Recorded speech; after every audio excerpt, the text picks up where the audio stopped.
Muito prazer, Ricardo. Bem-vindo à minha casa, bem-vindo à minha loucura, bem-vindo à minha mente. Hoje, esse vídeo, já tem mais de uma semana que eu tô para fazer. Acontece sempre alguma coisa, tem sido difícil falar sobre esse assunto. Então, já tentei, gravei, desgravei, fiz de novo. Agora vai. Eu vou falar hoje sobre a gifted fobia. Gifted é um termo que se usa nos Estados Unidos para falar de superdotação. Aqui a palavra superdotação, ela já vem com esse prefixo super, que já gera uma estranheza, um incômodo em quem escuta. Ainda mais se a pessoa não compartilha dessa sua configuração cerebral. Tem um estudo bastante importante relacionado à superdotação, que é do Rex Jung e do Richard Heyer, que fala sobre a teoria PFIT, ou seja, é um estudo que mostra a integração entre o córtex frontal e o lobo parietal aqui do cérebro, que é diferente no superdotado do cérebro típico. Para quem não entende do assunto, não está familiarizado, a superdotação ela atinge entre 2 e 5% das pessoas, ou seja, uma minoria da minoria da minoria. Tem muito mais gente com o cérebro típico do que com esse cérebro atípico. São palavras hoje que já estão começando a ter até um certo desgaste de tanto que a gente vem falando sobre ela, né? E você vê hoje muitos perfis de psicólogos, de não psicólogos, de pessoas com laudo, sem laudo, falando sobre isso, e tem gerado justo esse termo, que é o tema desse vídeo, a gifted fobia. Gifted fobia é a maneira que as pessoas encontraram de desdenhar da superdotação, de rebaixar, de transformar o assunto num tema de meme, de stand-ups, você vê hoje muitos influencers falando agora todo mundo é superdotado. E isso me incomoda. Eu recebi meu diagnóstico com 49 anos. E uma pessoa que tem superdotação e não sabe, passa 49 anos da vida dela sem saber que ela tem um cérebro diferente, porque a ideia de superdotado dela é de uma pessoa que não tem problema, que é um gênio, que toca piano com 3 anos, que começa a falar vários idiomas antes mesmo de ser alfabetizada. É uma mentira, é uma ilusão.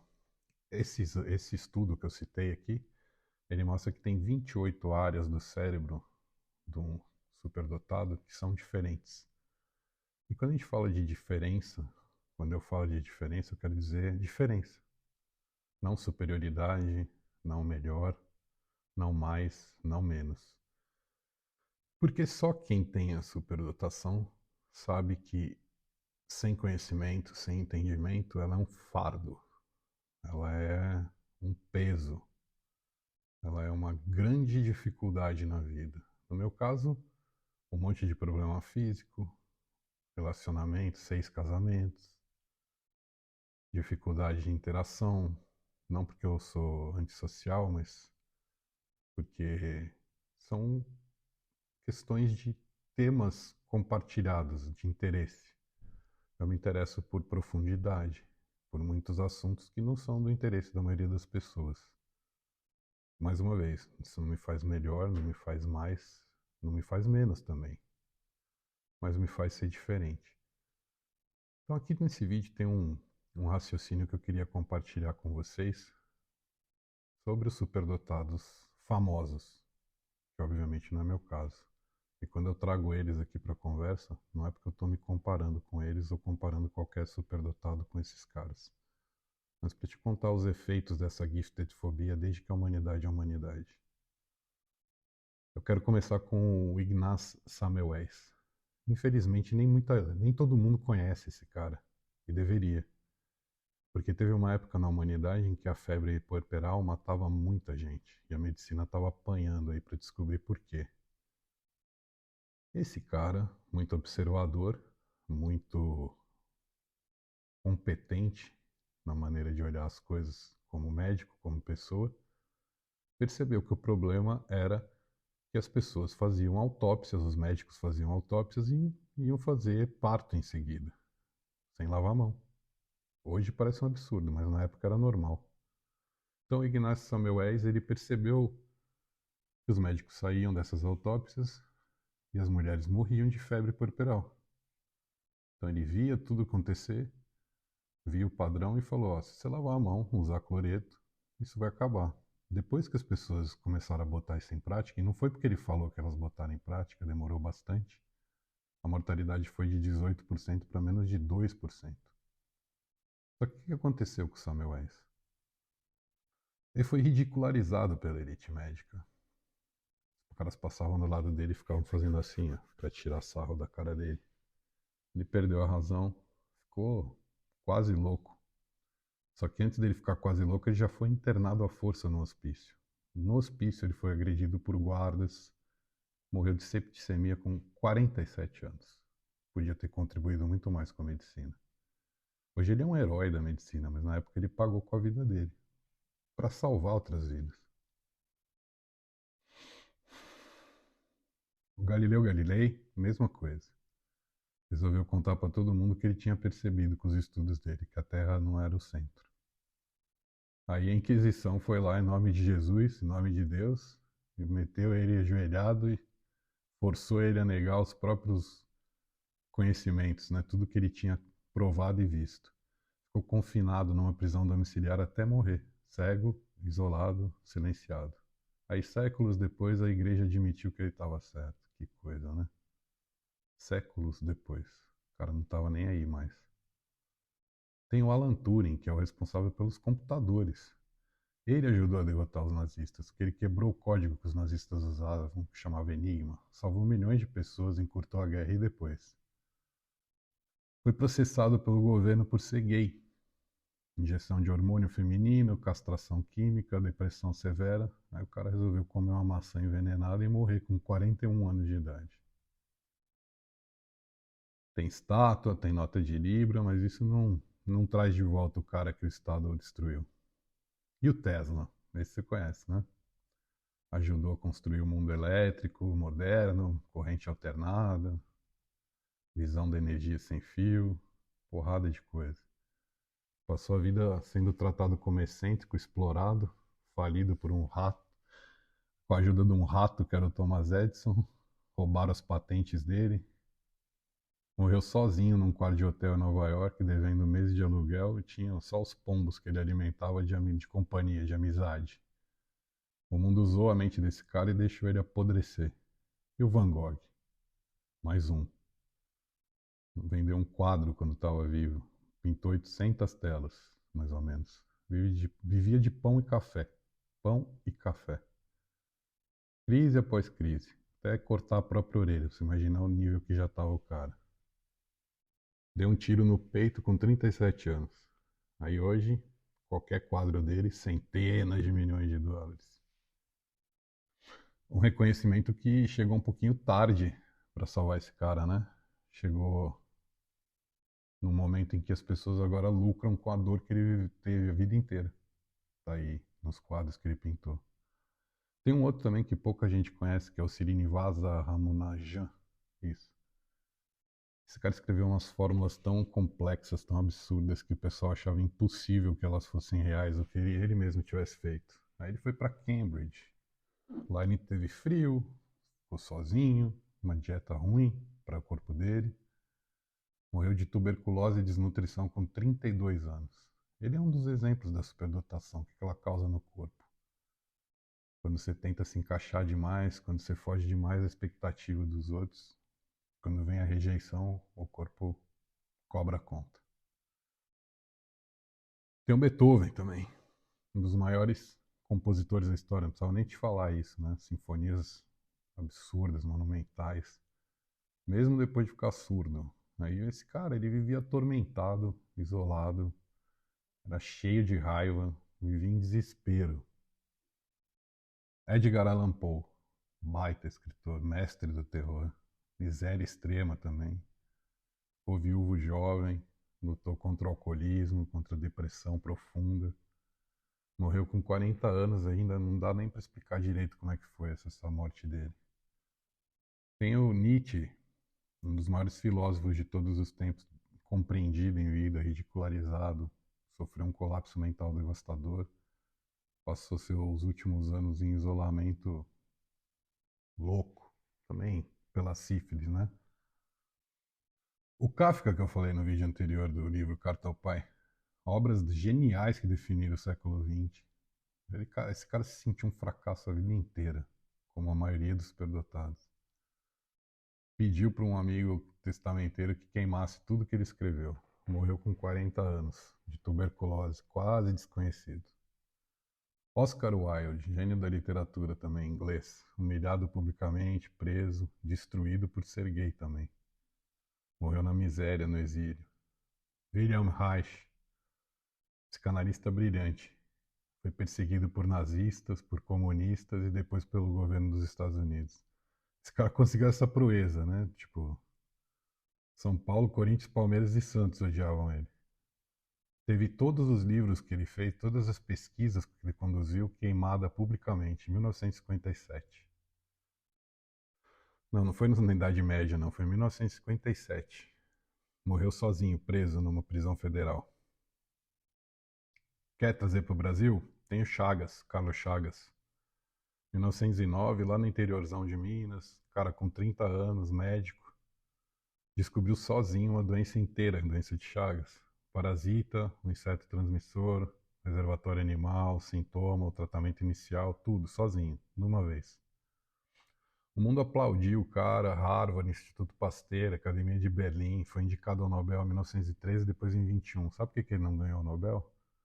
Porque os colegas médicos da elite do Rio de Janeiro mandavam cartas lá para o Nobel, que não tinha um inspetor aqui no Brasil, alguém para fazer a verificação, dizendo que ele tinha fraudado os estudos dele, que ele tinha roubado ideias de outros pesquisadores. Então, na dúvida, ele ficou sem Nobel, por causa da sabotagem dos invejosos. Morreu em 34 com 55 anos. Depois de morto, virou estátua, claro. Vamos falar de mulheres agora. Essas escondem mais a superdotação para pertencer. Rosalind Franklin fez contribuição crucial. Sem ela, não tinha descoberto da estrutura do DNA. Roubaram tudo que ela fez. Morreu jovem, com 37 anos, sem nenhum crédito pelo trabalho. Tem a Hedy Lamarr também, atriz e inventora. Ela que criou a tecnologia que depois deu origem para o Wi-Fi, para o GPS. Também foi subestimada. A única coisa que eles olhavam para ela e viam era uma mulher bonita. Tem o John Nash, esse cara da mente brilhante. Matemático genial, ganhou o Nobel. Tinha esquizofrenia grave, foi internado várias vezes e viveu anos de tormento profundo. Vamos falar do Bob Fischer agora, também o maior enxadrista da história, paranoico, isolado, odiado por grande parte do mundo. O Howard Hughes, fizeram aquele filme O Aviador, a história dele. Um gênio da aviação, um gênio do cinema, ele construiu um império, terminou a vida recluso, paranoico, destruído por um monte de doença, com isolamento extremo. Aí tem o Blaise Pascal, esse matemático, filósofo. Com 19 anos, esse cara inventou a primeira calculadora mecânica. Produziu um monte de obra, todas com uma profundidade incrível, que ainda influenciam o mundo. Vivia atormentado também, dores físicas, psicológicas, isolamento. Morreu com 39 anos, destruído pelo sofrimento. Mais mulheres, Virginia Woolf, uma das maiores escritoras da literatura moderna. Se você não conhece, vale a pena conhecer. Tinha crises mentais severas, tinha uma depressão profunda, abusava de substância e se afogou no rio Ouse, com 59 anos, cheia de pedra no bolso, deixando um bilhetinho de despedida. Mais uma, Sylvia Plath, gênia da poesia. Depressão severa, mesma história, isolamento, desespero. Em vez de se afogar no rio, ela meteu a cabeça no forno, com 30 anos de idade. Deixou dois filhinhos pequenos. É sempre assim, cara. É sempre assim. As histórias são muito parecidas. Ninguém precisa tratar mal o superdotado, ele já faz isso com ele mesmo. Ele é hipercrítico, autocrítico. Ele não aceita não fazer as coisas direito, perfeccionista. Mas quem não é superdotado não tem ideia da dor, dessa hipersensibilidade, dessas 28 áreas diferentes do cérebro. Não tem ideia do que é sentir tudo amplificado. Som. É por isso que os óculos escuros até em shopping. Luz, crítica, hipocrisia, pouca profundidade. Como viver com a pele exposta 24 horas por dia em carne viva. Para o mundo, diferença só tem valor quando apresenta déficit. Mas o superdotado não. Aí o cara fala, esse aí se acha arrogante, melindrado, se sente especial. Mas o superdotado, quando ele sofre em silêncio, todo mundo fala que legal, modesto. Se ele assume quem ele é, se ele deixa aparecer quem ele é ofensa. Se ele se esconde, tá tudo bem. Se ele aparece, ele incomoda. É esse mesmo mecanismo que talvez explique essa onda de antissemitismo que existe sempre. Eu não sou judeu, mas eu posso falar. Quando eu fui para lá, eu tinha uma ideia completamente diferente deles, mas é um povo associado à excelência intelectual. O que eu vi lá foi outra coisa. Povo perseguido, expulso, terminado. E mesmo assim, continua produzindo gênio como se estivesse numa linha de produção. 14 prêmios Nobel. Um laboratório ao vivo disso. Sabe por que as coisas dão certo lá? Um país minúsculo desse, cercado de inimigo. Eles têm uma política deliberada de identificação de superdotados desde criança. Começa com 4 anos de idade. Eles põem dinheiro pra caramba na educação dessas pessoas, direcionando elas para várias áreas. A cultura deles não pune a inteligência, cultiva. É por isso que eles viraram a Startup Nation, por isso que eles são uma potência militar desproporcional, por isso que eles são referência mundial em medicina, tecnologia e inovação. Aqui no Brasil, não. O Brasil é o país que sabota todos os Carlos Chagas que existem. Lá em Israel multiplicam gênios, aqui a gente apedreja talento. A gente tenta deslegitimizá-los. Lá eles protegem como se fosse tesouro nacional. E sim, é tesouro nacional. São os caras que mudam a sociedade, que têm ideias que transformam a economia. Os Samuels de hoje, eles continuam sendo ridicularizados. Os Turings de hoje continuam sendo isolados. Os Teslas de hoje continuam sendo tratados como se fossem ETs. Os Van Goghs de hoje continuam sofrendo quietinhos, invisíveis, né? Só mudou o palco, não mudou mais nada. A execução pública já é diferente, ela vem em forma de comentário, de cancelamento, de deboche, de meme, de ridicularização coletiva, de textinho de stand-up. Tem um nome para isso na psicologia, chama Tall Poppy Syndrome, que é a síndrome da papoula alta. Quando ela sobressai, você corta. Então, a sociedade ela tolera essas diferenças cognitivas até o momento que elas produzem um desconforto emocional. Aí que nasce essa gifted fobia, que é o tema desse vídeo. Muita gente superdotada, quase a maioria deles, passa a vida inteira aprendendo a parecer menos, a ser menos intenso, a diminuir seu brilho, sua intensidade, sua luz, menos perceptiva, menos profunda, controla o vocabulário, finge que não percebe, evita confronto, se reduz o máximo possível para poder pertencer, para estar no grupo. Isso é exaustivo.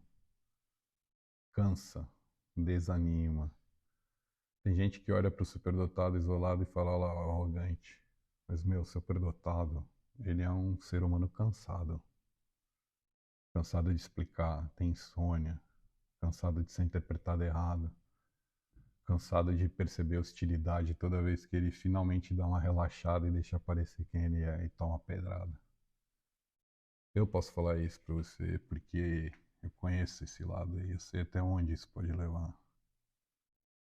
Quem me conhece, quem não me conhece, talvez nem saiba disso, mas eu passei por bulimia, por anorexia, eu tive crise severa de ansiedade, agorafobia, tive uma depressão profunda, pensei em dar um quit, em desistir algumas vezes e não fiz isso por ter filhos. Passei por burnout. Eu sei o que é desejar desaparecer para não ter que lidar com a rejeição, com as brigas, com os nomes que se te põem de complicado. Quando você cresce ouvindo que sua existência incomoda, tem um momento que você começa a desejar desaparecer. E aí eu quero entrar mais fundo nisso. Eu comecei a estudar uma psicologia, principalmente essa parte comportamental, porque eu precisava sobreviver. Agora, vamos falar sobre essas frases, né? Todo mundo é superdotado. Parece uma piadinha inocente, né? Mas não é. Eu gosto de linguagem. Então agora vem aí um pouco de análise de discurso. Dá uma olhada na estrutura dessa frase, na parte psicológica dela. Agora todo mundo é superdotado. Não é uma pergunta. Não parece uma investigação, parece? Não tem nenhuma vontade de entender aí. Essa frase ela já nasce como um rebaixamento, como um desdém. E ela tem uma função psicológica bastante clara. É deslegitimar antes que o assunto exista. Vamos, antes de falar disso, já tirar toda a legitimidade dele. É que se a pessoa admite que diferenças cognitivas profundas existem, essa pessoa ela é obrigada a encarar uma coisa bastante desconfortável para ela. Os seres humanos, eles não são cognitivamente equivalentes. Não são. Aceita. Muita gente mesmo suporta qualquer desigualdade. Qualquer tipo de desigualdade. Menos a desigualdade intelectual. Porque se o outro é inteligente, significa que eu sou burro. Não, essa é sua leitura. Quando você chega nesse tipo de visão tacanha, seu ego vai direto para a defesa. E é uma defesa narcísica. E ela funciona sempre do mesmo jeitinho. Você reduz simbolicamente a ameaça. Para você poder olhar para ela e não doer tanto. Você pega tudo aquilo que te dá uma desorganizada emocional, que bagunça toda a sua identidade, e aí você transforma numa caricatura. Entendeu o processo? O que é caricatura? É um exagero de traços, né? Esse, se você não sabe, se você não conseguiu pensar sozinho nisso, é o mesmo mecanismo do bullying. Mas o bullying é horrível, né? Isso é bullying. O alvo nunca é só a característica. O alvo é o desconforto que aquela característica produz.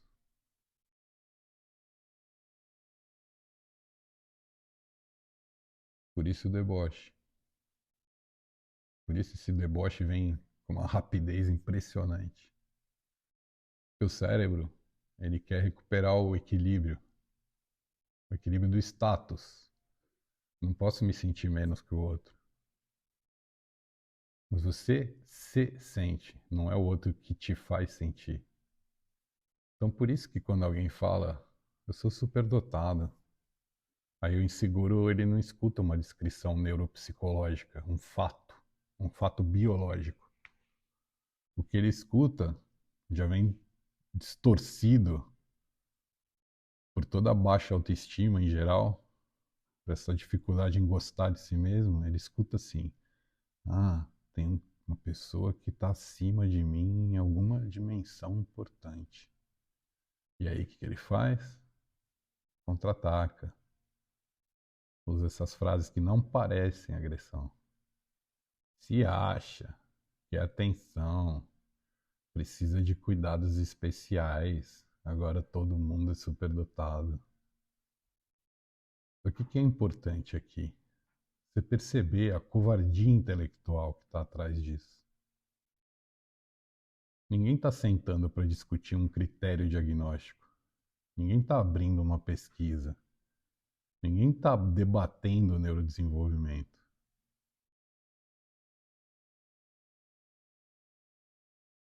Por que será?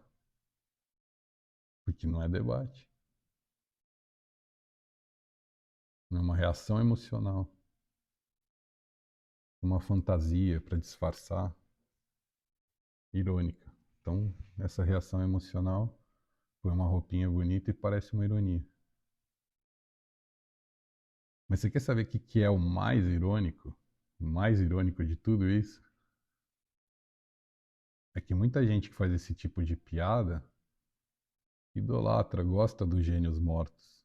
Camisetinha do Kurt Cobain, do Tesla, posta a frase do Nietzsche em rede social, fala do Van Gogh, chora vendo filmes sobre a vida do Turing, pensa que é absurdo o que fizeram com Samuel West quando alguém conta a história. Mas aí, na hora que encontra alguém vivo, mais anônimo, intenso, tem uma rapidez que percebe, esse mecanismo muda completamente. Sabe por quê também? Porque morto ele não ameaça a hierarquia, ele não ofende você. Tá morto. Agora o que tá vivo ameaça. Ameaça a sua segurança. Mas quem que precisa olhar para isso? Você. Você precisa olhar para dentro quando você faz esse tipo de comentário. A sociedade ela gosta de genialidade só como conceito cultural. Quando acontece do lado dela ali, vem a inveja, vem a sabotagem, como no caso do Chagas. Quando tem que conviver com gente cognitivamente intensa, é outra experiência.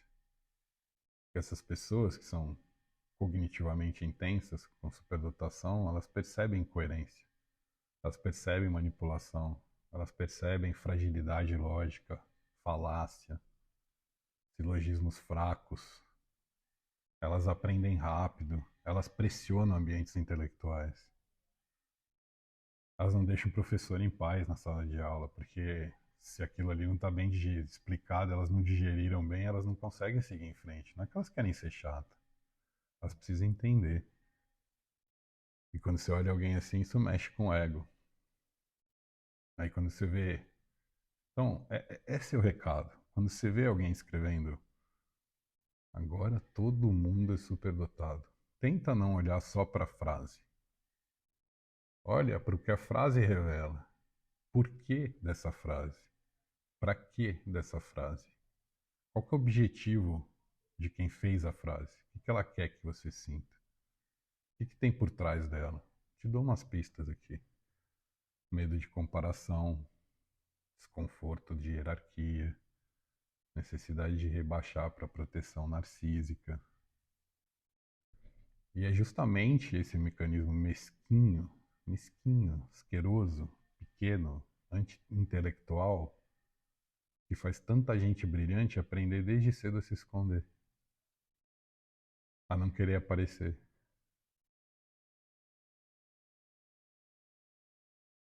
Aí não adianta depois ficar pensando, puta, o mundo tá tão medíocre, como é difícil. Uma das maiores tragédias humanas é essa para mim. Quantas curas nunca chegaram? Quantas descobertas morreram em silêncio? Quantas pessoas tão competentes em qualquer área que você possa imaginar, nunca desenvolveram essas competências? Cada vez que uma mente brilhante ela aprende a se esconder para sobreviver, a sociedade inteira empobrece. Parece um pouco o X-Men, né? O mutante, o humano, o mutante do bem e o mutante do mal. Porque do mal é o que tem raiva, porque dá raiva mesmo, às vezes. O X-Men tocou um monte de gente por isso. A sociedade ela adora os gênios, desde que eles estejam mortos. Então o desafio moral verdadeiro é aprender a conviver com esses caras enquanto eles estão vivos. Ao contrário do Jean Alessandro, que foi quem me ajudou a descobrir a superdotação, eu não vou deixar de falar que sou superdotado porque a pessoa recebe mal a frase. Eu não vou deixar de usar o termo por causa da maneira como alguém ouve e recebe isso. Talvez seja hora de criar uma união entre esse tipo de gente para frear esse movimento histórico. Porque se a gente não fizer nada, se a gente não fizer um vídeo desse ou qualquer ação para frear isso, vai continuar acontecendo. Isso acontece desde que a humanidade é a humanidade. A ideia aqui não é pedir para a pessoa ser mais inteligente, para o mundo ser mais inteligente. A gente só quer que o mundo não seja burro. Porque quando a coisa aperta, são essas pessoas que a humanidade quer perto. São atrás delas que ela vai atrás. Para resolver guerra, para criar vacina, para criar cura para uma doença, para resolver um problema da economia, o que quer que seja. Então a pergunta desse vídeo, o objetivo dele é saber se vai ser mais um que apedreja ou você vai ajudar a proteger. Obrigado.